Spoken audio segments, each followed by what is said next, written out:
Like I say, most people look at the LSF A Blackbird fighter, and they see and they think things. They think it's a hard metal. They think it's this. They think it's that. They think it's some sort of super weapon that is okay to use. It's like actually, actually, like I say, when you're doing high heat smelting, when you're doing smelting of up to 50,000 to 100,000 degrees, what you get left over inside the smelting pot is uranium, depleted uranium, or uranium anyway, uranium oxides basically. That's what you get inside your smelter. If you take a ceramic and a ceramic and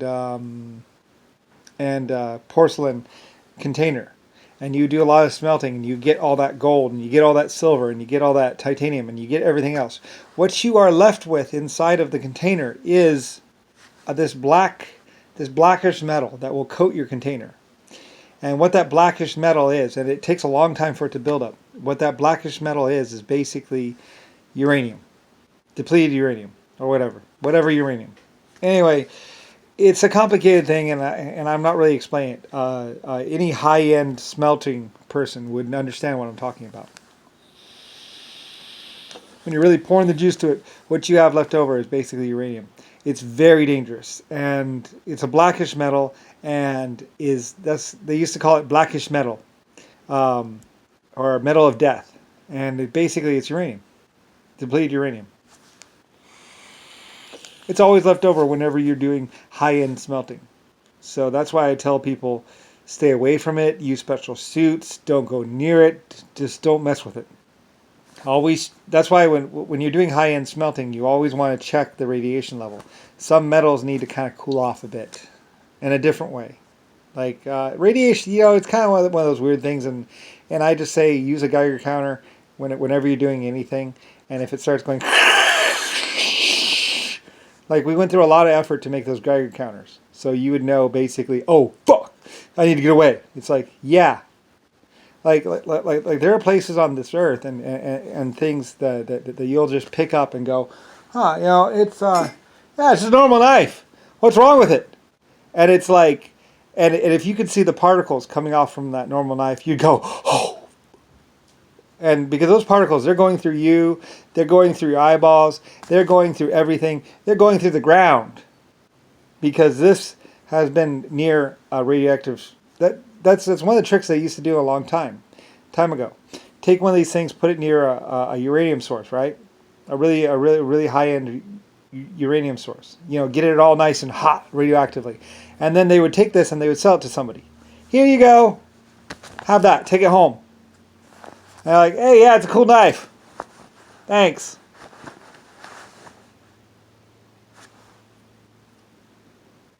They'll be dead. They'll be dead in a few days, a few hours. It's an old trick. That's why I also say don't take gifts from strangers. That's why we build everything ourselves. We don't steal stuff. I don't steal. I don't take from other people. If I don't build it, I don't use it, and it's not on my planets. And that's another reason why I'm alive.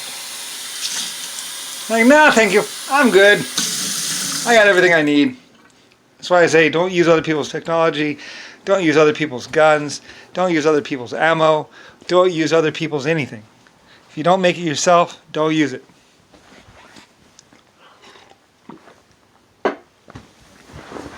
I sold to a lot of people, and a lot of people tried to steal my stuff. But, like I say, I'm Epic LS. The LS. And, I lived a long time because I build my own suns. I have my own stars. And my own people. I build my own life forms. And that's why I'm still alive. Because I don't do anything particularly bad. I don't do anything dangerous. I don't steal. I don't conquer. If anything, I give away. I'm like, I don't need 800 galaxies. What do I need all that for? And that's why I'm still alive.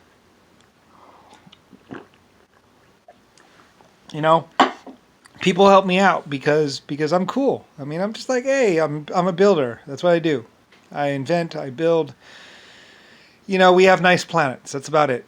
We have tours. People love to come to my planets. People love to come and mess around in my civilization. I'm a civilization shaper. And occasionally whenever we're doing something stupid or something like that, other races, other life forms have been like, hey, you shouldn't do that. It's like, oh, thanks. I mean, usually if you're cool to the universe, usually the universe will be cool to you. Normally. And there's no one older or more epic or more cooler than me. So anyway, a lot of people cared about me, a lot of people love me, and I've always been like, hey, don't go near radiation. It's out there.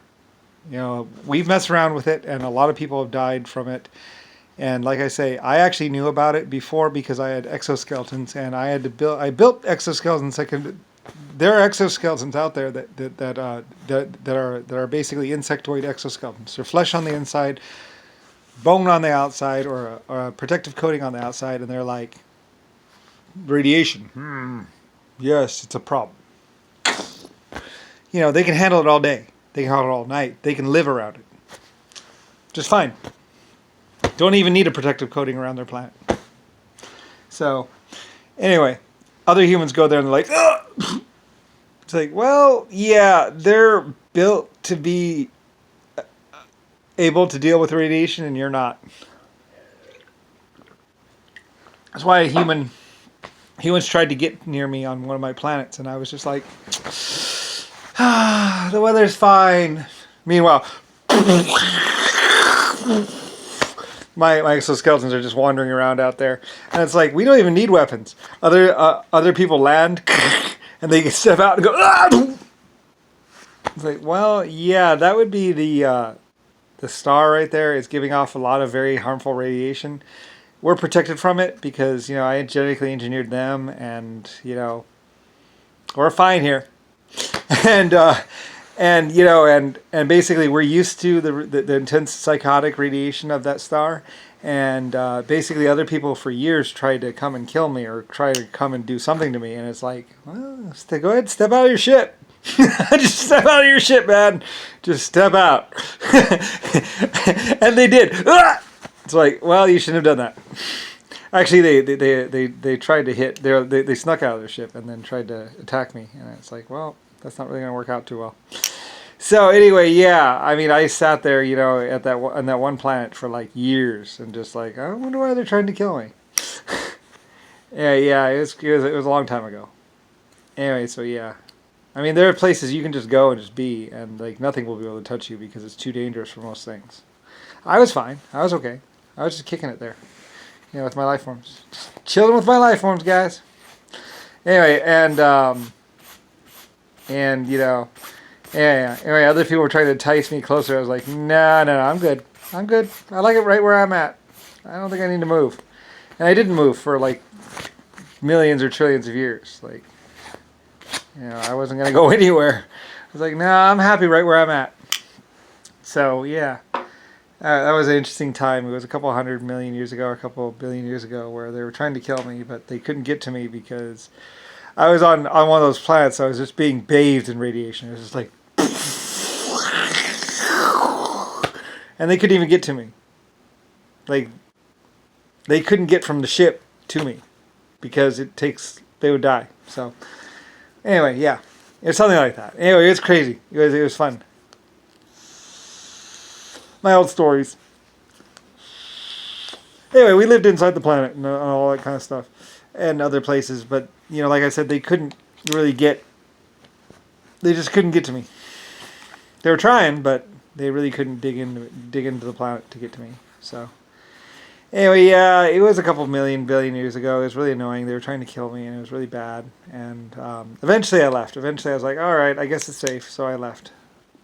I mean, they've been trying to kill me for a very, very long time, and it was very, very obvious that all they wanted to do was kill me. So, but fortunately, they couldn't really get to me because, like, I was in an intense radiation source on a planet which is very dangerous for any living thing. Even my exoskeletons can only be outside for like 30 minutes or so, or something like that. And my exoskeletons were hardened against that stuff. So, yeah. So I was there doing something. I forget what. And I was probably just kicking it. It was safe. It's nice sometimes to be able to just relax and invent and build.